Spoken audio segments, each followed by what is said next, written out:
Alors, toi, dans ta pièce, donc, ça ne fait absolument pas référence à l'immigration, c'est plutôt à l'évolution technologique. Donc, le danger ne vient pas de l'immigré, il vient de la technologie. Alors, j'ai effectivement pris ce titre-là pour faire un pied de nez à la théorie du grand remplacement, et j'ai plutôt parlé d'un autre, qui pour moi est le véritable grand remplacement dans la civilisation qui est amenée à... Et on le voit évidemment avec le Covid, qui plus est, bon, je ne vais pas revenir sur tous les gens qui sont sur Zoom, sur Teams et autres, qui utilisent la technologie, même dans l'enseignement et dans toutes les strates de la société aujourd'hui pour rester le plus possible à distance les uns des autres. Et donc c'est la technologie qui nous permet de le faire. Si le Covid est arrivé dans les années 80, ben, à part le téléphone, je ne vois pas comment on aurait pu communiquer entre collègues. Donc voilà, ça c'est une réalité, c'est une possibilité qui est... Donc moi je ne suis pas un réfractaire à l'évolution technologique. Par contre, je suis très attentif au cadre législatif et surtout éthique qui vont accompagner l'évolution, qui est une évolution très rapide de la technologie et de l'intelligence artificielle. L'intelligence artificielle peut amener des choses absolument remarquables. On pense notamment en termes de santé, en termes d'intervention chirurgicale. On le voit avec les évolutions de la médecine et l'utilisation de l'intelligence artificielle pour amener vraiment à soigner toute une série de réalités en termes de santé et de dysfonctionnement du corps. Et donc là, on ne peut pas, sans tomber évidemment dans les théories transhumanistes où l'homme augmenté qui va vivre 1000 ans. Je pense qu'il faut être conscient qu'on a un début, une fin, on a une finitude humaine, et donc vouloir vivre plus que voilà, on a déjà augmenté le pouvoir, la possibilité de vieillir et de vivre plus longtemps. Donc notre existence au monde est déjà allongée par rapport aux générations précédentes, mais il faut faire attention à ne pas jouer aux apprentis sorciers. Ça c'est déjà sur le plan du transhumanisme et des théoriciens de cette composante. Et sur l'intelligence artificielle, et ma pièce parle de ça, c'est comment on va se réapproprier, ou comment on va continuer à pouvoir vivre ensemble dans l'altérité humaine avec les machines qui vont de plus en plus être prégnantes dans notre vie. Et de plus en plus, alors pour le moment, ce sont des machines qu'on a encore un contrôle dessus, quoique certains algorithmes intelligents pensent à notre place et font déjà toute une série d'actions à notre place. Il faut savoir quand même que les transactions boursières aujourd'hui, ce sont des algorithmes sur des nanosecondes qui gèrent les flux financiers et qui arrivent à fermer des usines. Caterpillar à Charleroi a été dévalué sur le plan boursier par des algorithmes intelligents. Donc on casse clairement des vies, des familles et des vies à cause de ces algorithmes qui gèrent à notre place l'économie, enfin la financiarisation de l'économie et le bouleversement à ce niveau-là. Donc globalement, c'est pas si évident que ça. Et donc moi c'est ce que je voulais mettre en exergue dans cette pièce, c'était attention, contrôle éthique, n'ayons pas peur de l'évolution de la technologie, mais ce qui me questionne, c'est évidemment ce rapport à l'autre, ce rapport au corps. Et donc, si demain, une machine peut remplacer un humain dans notre interaction, et une machine qui ne dira jamais non, parce que d'office, c'est nous qui la programmons pour qu'elle dise oui, le non est aussi quelque chose d'important dans la relation humaine. La confrontation avec l'autre, c'est aussi de temps en temps ne pas être d'accord, avoir des disputes, mais bon, dans le sens noble du terme, des discussions, voilà, des oppositions d'idées et compagnie. Si demain, je programme une machine qui va être tout le temps d'accord avec moi, ou je ne vais... Et c'est déjà un peu le cas avec Internet, qui te conduit finalement vers des gens, vers des sites ou vers des choses avec lesquelles tu es déjà en accord. Donc la possibilité, je vais dire, de réduire le champ cognitif dans la confrontation d'idées est déjà matériellement utilisée par les algorithmes intelligents pour satisfaire évidemment l'ego. Et donc c'est c'est cette surexploitation narcissique qu'il faut faire attention dans le cadre de l'intelligence artificielle, parce que ça va renvoyer l'individu à ce qu'il a envie d'entendre et d'être confronté, et d'être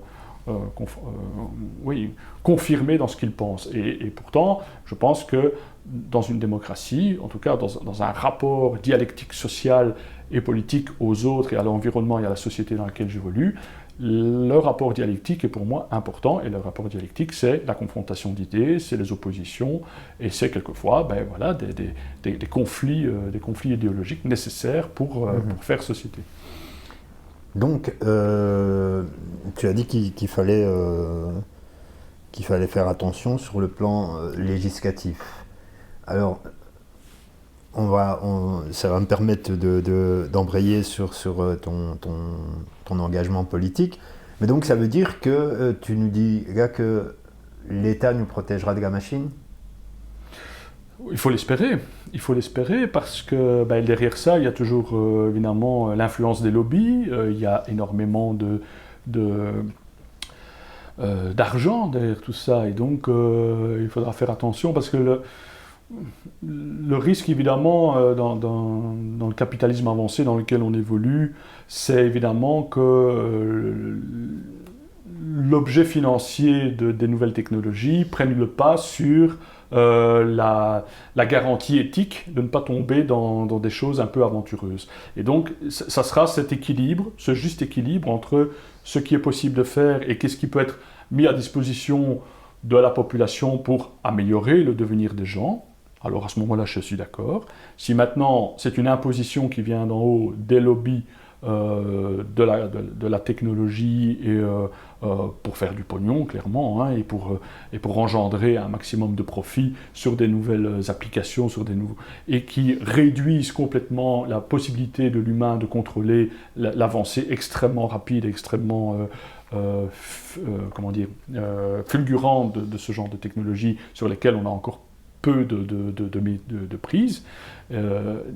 Là, je mettrai des bémols. Et donc, oui, je compte à ce que l'État, en tout cas les garants du législatif et de nos droits intrinsèques, donc les droits juridiques et les droits sociaux, ne soient pas vampirisés par la dérive technologisante. Et tu y crois ? Moi, je suis pas. Je suis quelqu'un qui. J'aime bien dire ça quand on me demande comment tu te positionnes par rapport à la philosophie. Je suis quelqu'un qui a beaucoup de convictions politiques notamment, mais je n'ai aucune certitude et je ne veux pas en avoir parce que avoir des certitudes, c'est se fermer. C'est se fermer en disant, voilà, j'ai raison, les autres pensent ce qu'ils pensent, mais moi, je sais que j'ai raison.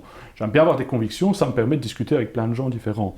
Des gens qui pensent un peu comme moi, mais des gens qui ne pensent pas du tout comme moi. Et c'est cette dialectique, justement, qui t'oblige finalement à argumenter et à aller creuser dans ce que tu penses et dans comment tu vois les choses pour essayer d'étayer au plus ta pensée et comment tu pourrais aménager un peu mieux les choses, ou en tout cas à ta version.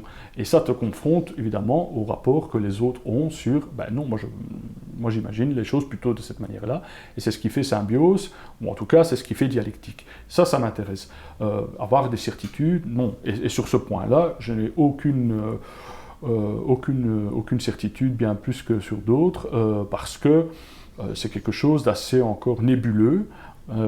Alors pour ceux qui travaillent dedans et que ils voient bien où ça peut étaler, moi qui ne suis pas du tout dans ce champ-là, je regarde ça un petit peu de façon dubitative et je me dis attention, il peut y avoir effectivement des risques éthiques et des dérives liberticides aussi. Donc quand on voit la reconnaissance faciale dans certains pays ou autres, moi je me dis attention, notre identité et surtout notre vie privée doit pouvoir être quand même garantie dans ce champ-là aussi, malgré qu'elle est déjà fort écornée avec les nouvelles technologies déjà ambiantes.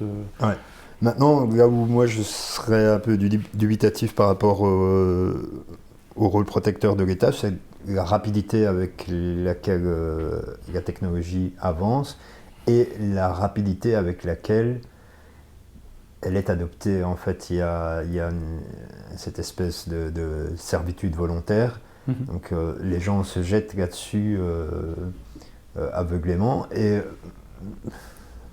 l'appareil étatique est beaucoup trop lent par rapport à ce type d'évolution, il me semble. Ils ont toujours un peu une longueur de retard, mais au minimum une longueur. Donc, voilà. Mais oui, je suis comme toi, hein, je n'ai aucune certitude. Hein. Je te rejoins. En tout cas, je rebondis sur ce que tu dis. Et effectivement, la servitude volontaire, en tout cas, la question de l'aliénation, elle n'a jamais quitté l'homme depuis les temps modernes et surtout depuis l'avènement de la société industrielle et maintenant de la société post-industrielle et post-moderne avec les nouvelles technologies et la société de services et autres. Donc cette aliénation, finalement, elle est conduite par quoi? Elle est conduite notamment par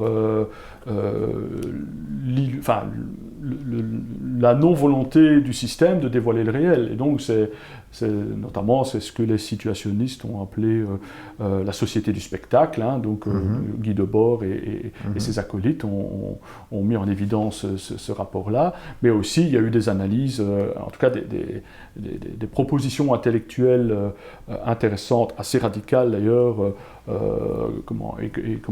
qui venaient en tout cas d'une lecture marxiste, mais pas une lecture marxiste orthodoxe, mais plutôt une lecture marxiste évolutive et remettant en contexte l'évolution du monde et l'évolution de la société. Et donc, je pense à des gens comme Althusser et Deleuze et même Lacan, après, sur la question de la psychanalyse, qui ont fait cheminer finalement et qui ont questionné dans un principe structuraliste, hein, ce qu'on appelle les structuralistes, sur la question des systèmes d'organisation. Et donc, les systèmes d'organisation, on sait que les nouvelles technologies sont extrêmement interventionnistes dans notre vie de tous les jours, et les gens, finalement, vont vers cette nouvelle technologie parce qu'ils ont l'impression d'exister encore plus quand ils ont de nouveaux produits, et alors il y a un espèce comme ça et alors le gouvernement et ce qui représente l'État, ou en tout cas ce qui représente la logique éthique de faire attention et de mettre des filtres,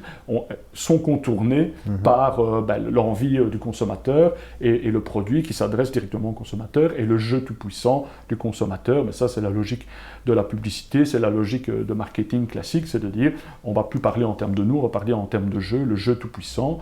Le jeu tout-puissant, malheureusement, il fait quoi?